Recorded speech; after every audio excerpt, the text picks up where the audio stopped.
taking off from Washington in a snowstorm, hits a bridge and plunges into the Potomac River. Tonight, a full report. From ABC, this is World News Tonight with Peter Jennings at the Foreign Desk in London, Max Robinson at the National Desk in Chicago, and from our desk in Washington, Frank Reynolds. Good evening. It was an Air Florida jetliner, Flight 90, bound for Tampa. 68 passengers and 5 crew members on board. Moments after takeoff from Washington's National Airport, it struck a bridge crowded with commuter cars and plunged into the Potomac River. At this point, we know there are at least 16 survivors, maybe more. We have a late report from Mike Von Fremd. The height of rush hour in a severe snowstorm. An Air Florida Boeing 737, Flight 90, taking off from Washington National Airport for Tampa. In the severe weather, something goes wrong, and the jet shears off the tops of cars and trucks on Washington's 14th Street Bridge. The jet, carrying a near full load, crashes into the Potomac River, and through a gaping hole in the ice, only debris can be seen. Helicopters circle desperately, searching for survivors, lowering ropes and dragging survivors in the freezing snow, where rescue crews wait on the banks of the Potomac, standing by to take survivors to the nearest hospital. Some of the rescue attempts were heroic. This woman dragging along the ice almost to safety, but her arms give out. She can do nothing but wave for help in the freezing water.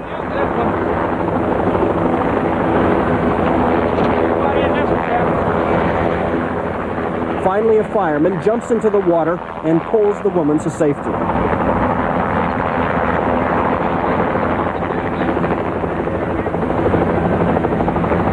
On the bridge, rescue workers try to get the injured out of the vehicles. Because of the snow, traffic was just incredible, and rescue crews had to fight just to get by. National Airport had been shut down because of the snow earlier in the day. Snow was cleared from the runways, the airport was reopened in blizzard conditions, and Flight 90 took off. Mike Von Fremd, ABC News, Washington. Ann Compton is standing by at the scene of that plane crash right now, and we want to call her in. And I understand that even though it happened several hours ago, rescue, or perhaps it's right to say recovery attempts, are still underway. Recovery is correct, Frank, but the rescuers did have a short time of daylight before, while they could get the initial survivors out. When the plane came across the bridge, apparently its tail struck the bridge, burst into flame, and when the plane hit the river, it hit a sheet of ice, shattering the ice like a window or a piece of glass, and then the plane seemed to sink into the very shallow water there. So it was miraculous how close to shore it was, how close the rescuers could get, because this bank of the river on the Virginia side is just a few feet up a gentle embankment to where all the traffic was stalled in the homebound rush hour. The initial attempts could get, as you saw, some people out, but now they're bringing huge cranes in, reaching down over the side of the bridge where the plane seemed to be lying. It looked to me like it had just been peeled back like a banana. The fuselage open. You could see the seats, the overhead rack, but no signs of survivors at this point, of course. Thank you, Ann. Thank you. Washington had another tragedy today. Just shortly after that plane crash, a subway train derailed near the Smithsonian Museum. At least 3 persons were killed and 11 others seriously injured. Now for the story of the bad weather around the country, we go to Chicago and Max Robinson. Max? That snowstorm in Washington is part of a huge weather system of frigid air and snow responsible for what's being called the worst winter weather of the century in most of the nation. Freezing rain and snow now extend all the way from Texas, where there's a half a foot of snow on the ground, up to New England. And all the way in between, the storm is leaving a trail of destruction. We have 2 reports beginning with Al Dale. The storm buried Nashville in 5 to 7 inches of snow, by one estimate, an amount that should fall here only about once in 50 years. Trucks and cars skidded off the road and into each other. Schools were dismissed early, but buses could not get to the children to take them home for hours. Some children got home 10 hours late last night. In Birmingham, an inch of snow covered by ice shut down most commerce and other activities. A state of emergency was declared after ice brought down power lines, leaving 100,000 people without electricity. In New Orleans, motorists have had to contend with ice on roads and bridges like this one, where the scene resembled the aftermath of a demolition derby.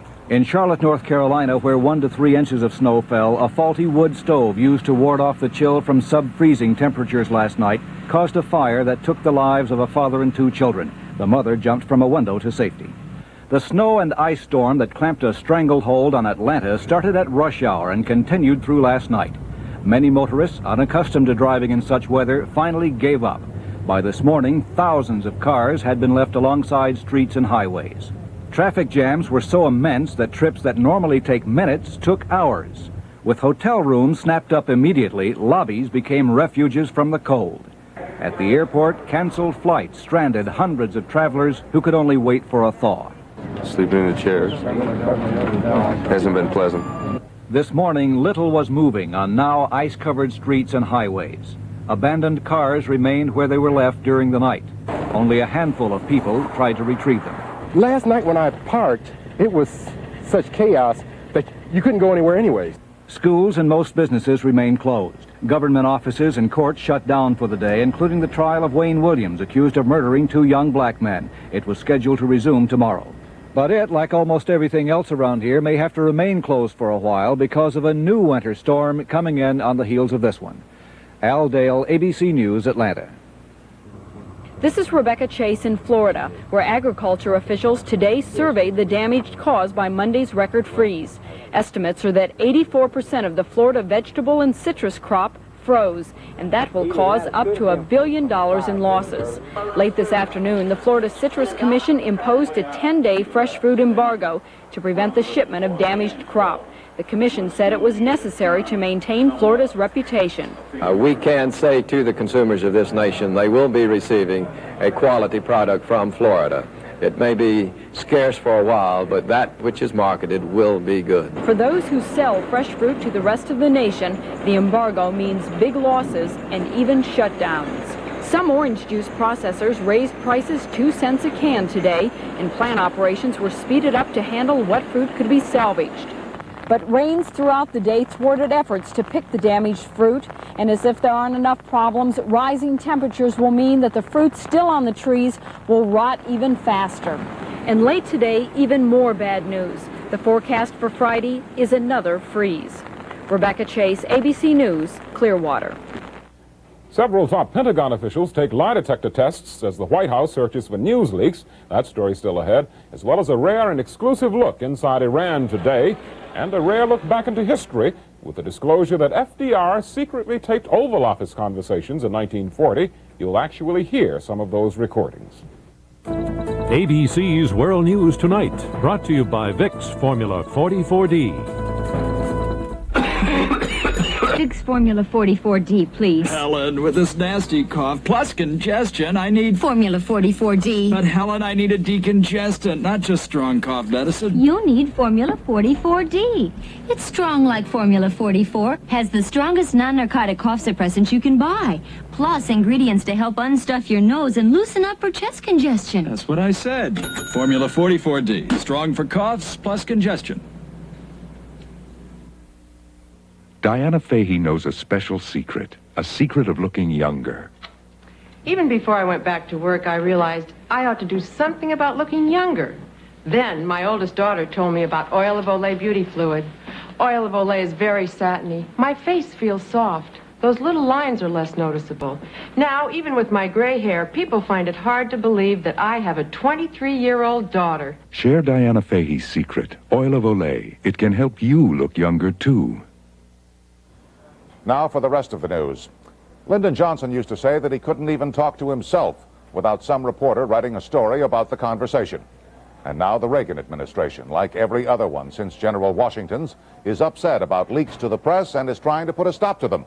The new rule seems to be, before talking to a reporter, check with the White House.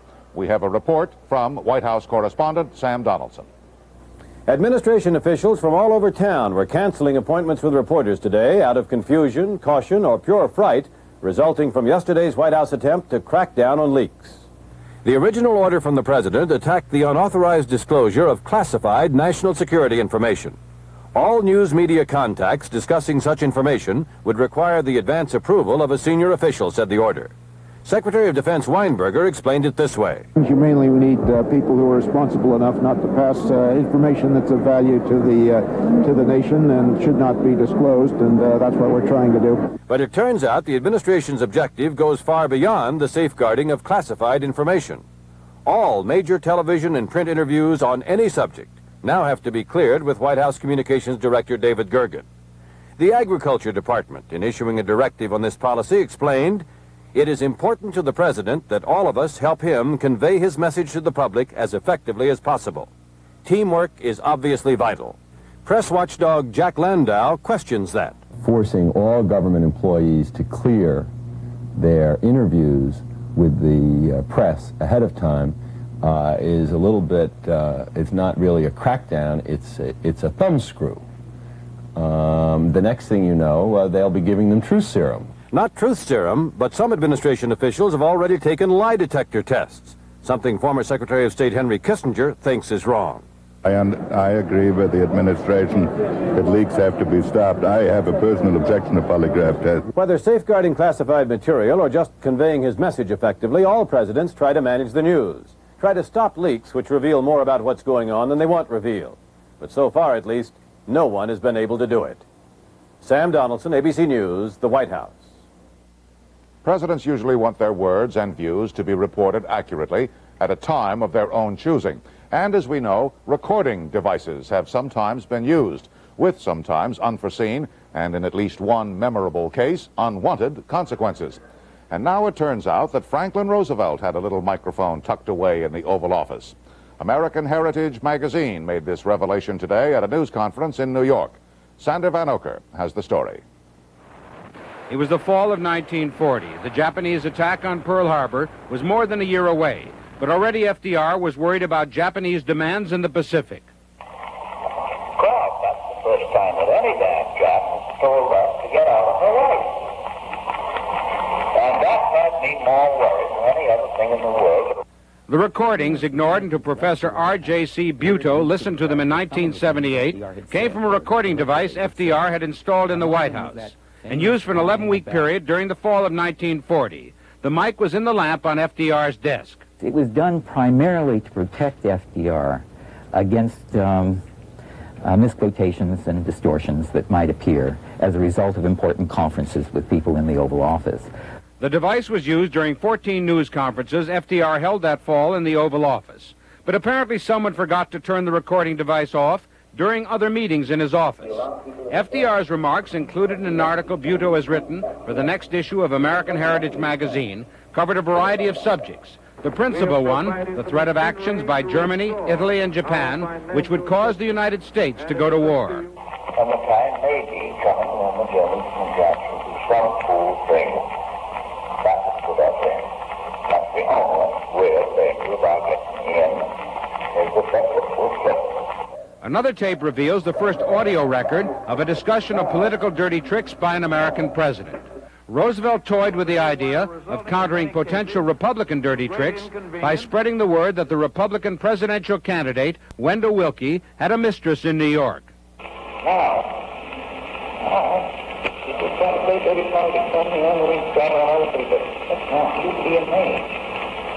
Now, this story about the gal is written on. The recording device did not produce any material that would change history's perceptions of FDR. It was never used after his election to an unprecedented third term. And when President Truman was told about the recording system's existence after he succeeded Roosevelt, he ordered it removed.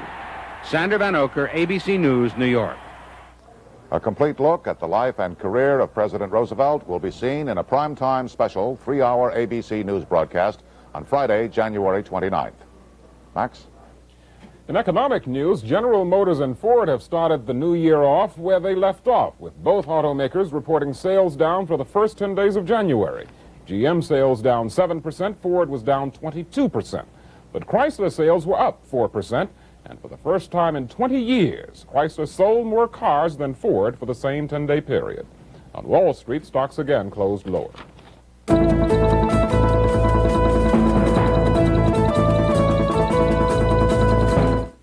You won't find them in a Sealy.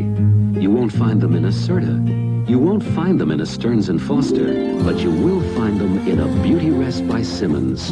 Hundreds of these exclusive Beauty Rest coils. They're wrapped individually so they're free to move separately to give every part of your body the kind of firm, comfortable support you won't find anywhere but here.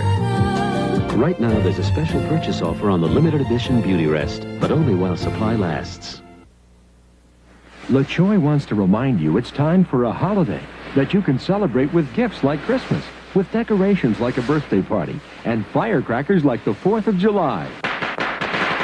It's Chinese New Year. Time to enjoy crispy LaChoy egg rolls and delicious LaChoy chow mein, served with LaChoy chow mein noodles and soy sauce, all featured at your grocer's now. LaChoy makes Chinese food. Swing American. If you're shipping big and small packages, you could feel left out in the cold. If you don't know the company that has its own scheduled delivery of virtually any size package the next morning. Nope, it's not any of them. Introducing Emery AM. Only Emery delivers any size shipment from ounces to tons to most of America the very next morning. It's the Emery Edge. Take us up on it. Now for tonight's news from overseas, we go to our foreign desk in London and Peter Jennings. Peter? In Italy today, there is considerable controversy about how the search for General Dozier is going. The magistrate directing the investigation said there is no evidence to suggest a link between those terrorists captured in the last few days and those who are holding the general. Somewhere overseas today, the British Prime Minister's son is missing. Mrs. Thatcher's 28-year-old son, Mark, is a racing car driver. He's now been missing for 5 days, ever since his car broke down during one of the world's toughest car rallies, from France to Senegal. Here in London, ABC's John Mackenzie. Fears for her son left Britain's normally tough Prime Minister teary-eyed. I'm afraid there is no news. Mrs. Thatcher lately has not received any reliable news about her son. She is so upset that today she canceled part of her official schedule. Her husband, Dennis, is so worried he flew to Algeria to monitor the search. This 6,000-mile car rally is notoriously tough.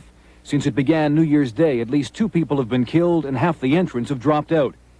When Mark Thatcher began the race with his female co-driver, he was one of the many who sounded confident. Now that I've raced in Le Mans and other things, this rally, it's no problem. Thatcher was last seen near the Algerian border town of Timjouain. He told a passing driver he had stopped to fix a cracked axle. He was deep in the Sahara Desert. With no reference points whatsoever. I mean, nothing to guide you. No mountains, trees, posts, nothing. No villages, nothing? Nothing. A mammoth search of this area is to resume at dawn. John Mackenzie, ABC News, London. In Britain itself today, the first nationwide train strike since 1955.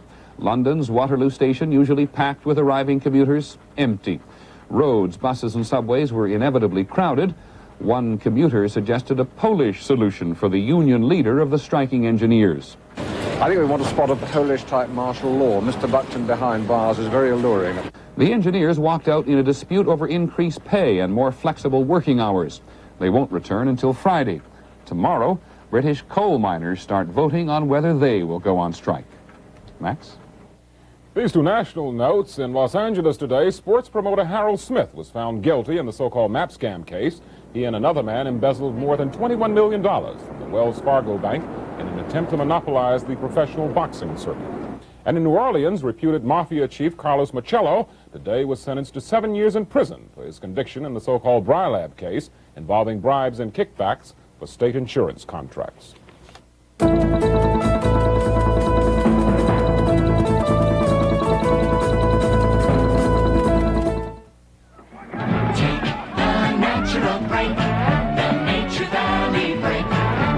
We're ready for a break. Nature Valley granola bars, a natural break. 100% natural. I look for that because not all granola bars are. No additives, no preservatives in this tasty, crunchy snack. There's oats and honey, cinnamon, coconut, peanut, and almond. Take the natural break. The Nature Valley break. Nature Valley granola bars. 100% natural. Sore throat? Say ah. Septic. The ah in Chloraseptic is for fast temporary relief of minor sore throat pain. Chloraseptic. Doctors and pharmacists have been recommending Chloraseptic for over 20 years. When your throat hurts, say ah. Chloraseptic. Liquid, lozenges, and children's Chloraseptic. Fast relief for sore throat pain. Ah. The J generation hits the road running. J2000, a new generation of four-cylinder front-wheel drive Pontiacs with rack and pinion steering and McPherson strut front suspension standard. J2000 with reclining front bucket seats, AM radio with integral digital clock and side window defoggers standard. Featuring a new coupe specially equipped for high mileage. J2000 for 1982. Pontiac, now the excitement begins. Mazola, corn goodness. Each morning, young braves would dive to develop strength and skill, and were rewarded with their first meal of the day, the goodness of maize, corn. Today, this goodness, corn oil goodness, is essential to Mazola margarine. So Mazola has no cholesterol, naturally, plus vitamins A and D, and a fresh, delicious flavor, naturally. Taste Mazola margarine. It gets goodness from maize. Mazola, corn goodness. Well, overseas in Poland, it is exactly a month since martial law was imposed. Underground members of the Independent Union called for silent protest today. Turn out the lights, they asked, for 15 minutes. The martial law authorities held the first publicly announced military council meeting, and Polish television said Solidarity was in attendance. One major topic of discussion was the weather. Poland's swollen rivers have now receded a little, but valuable farmland is being inundated, and half the schools in 14 provinces have now been converted into relief centers. Tonight, an unusual look at what's going on inside Iran. This exclusive report was made by a French television team. We've obtained it, and ABC's John Martin narrates it. First, some surprises. In the Tehran Bazaar, there are plenty of fruits and vegetables for sale, although at high black market prices. At this auto assembly plant, workers seem organized and productive. In the fields, farmers harvest their crops, some with tractors, and this man says for once there is hope. They gave us land, we dug wells, and we started working. Now, thank God, we're doing relatively okay. In fact, the French journalists who spent much of November and December in Iran say they saw none of the chaos they expected. Other recent travelers report mail delivered promptly, telephone calls connected easily.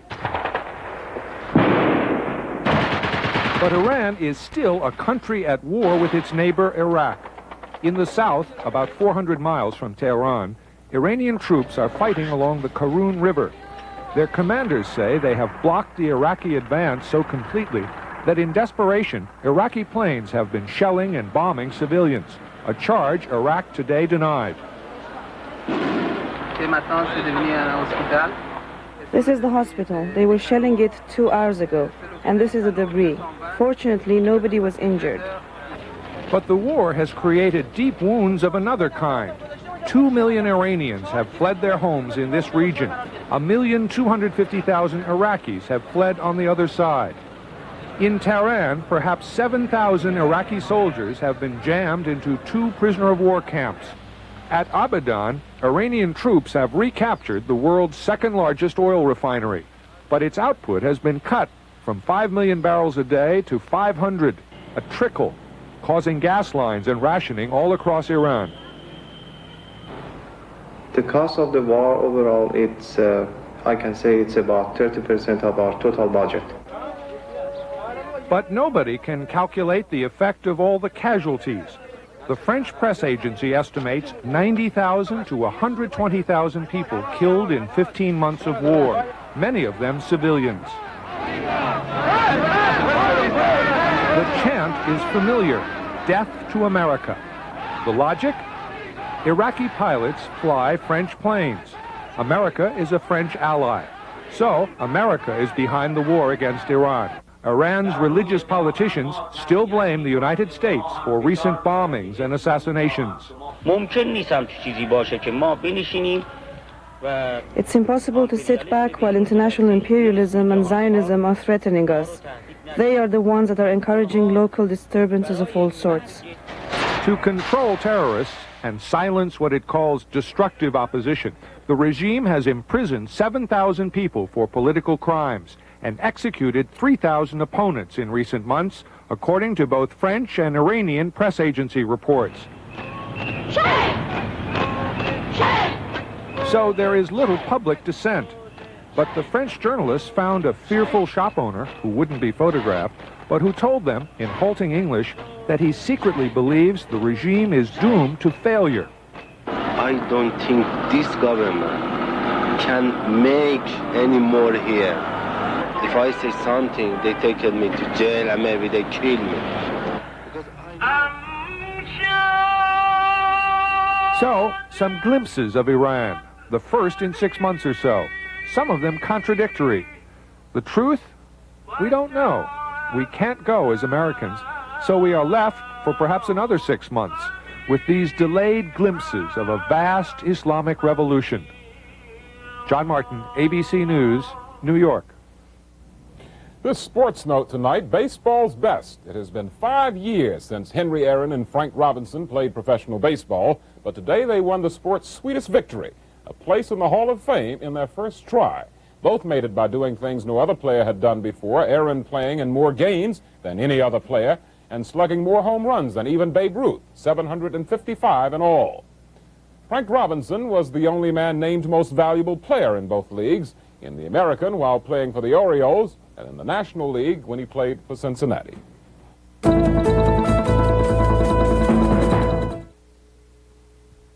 Mrs. Johnson, when you need an antacid, watch your salt. The Surgeon General's report says Americans get too much salt. So reach for Riopan Plus, a low-sodium, high-performance antacid. In laboratory tests, Riopan Plus worked 4 times faster than Maalox or Mylanta and worked longer to neutralize more acid. And many doctors recommend Riopan Plus, a low-sodium, high-performance antacid. Riopan Plus. Okay, Eunice, travel plans. I need to be in New York on Monday, LA on Tuesday, New York on Wednesday, LA on Thursday, New York on Friday. Got it. So you want to work here? What really makes you think you deserve a job here? Well, sir, I think I like it. I'm good at figures and I have a sharp mind. Excellent. Can you start on Monday? And in conclusion, Jim, Bill, Bob, Call, Fred, Load, Dork, 8 up and 10. Business is business, so let's get to work. Thank you for taking me. Peter, you did a bang-up job. I'm putting you in charge of Pittsburgh. Pittsburgh's perfect. I know it's perfect, Peter. That's why I picked Pittsburgh. Pittsburgh's perfect, Peter. May I call you Pete? Congratulations on your deal in Denver, Dave. I'm putting you down to deal with Dallas. In this fast-moving, get-it-done-yesterday world, aren't you glad there's one company that can keep up with it all? Federal Express. When it absolutely positively has to be there overnight. How was your vacation, Marcy? Oh, Mr. White, the food, the wine, the denture stains. Discover Extra Strength Efferdent. Extra strength? Removes even stubborn stains between teeth. Look, this denture material's triple stained with wine, blueberry, and coffee. That's a tough stain. But Efferdent has 5 powerful cleaning ingredients. Amazing. Clean, even in between. Mr. White, I'm taking another trip. Where? Home, with a box of Efferdent. Extra Strength Efferdent removes even stubborn stains between teeth in minutes. Once again, tonight's top story. An Air Florida jetliner on its way from Washington to Tampa struck a bridge crowded with commuters shortly after takeoff this afternoon and plunged into the Potomac River. There were 73 persons on board. Reports are still coming in, but it appears there are no more than 16 survivors. More on the crash and the huge snowstorm now passing over the south and east coast later tonight on Nightline. That's our report for now on World News Tonight. This is Frank Reynolds. For ABC News, good night from Washington.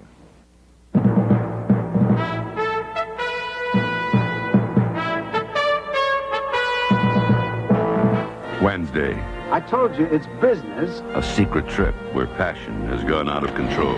Would you like to take a closer look? It's a tempting thought. With heartbreaking results. You don't owe him anything anymore. Dynasty.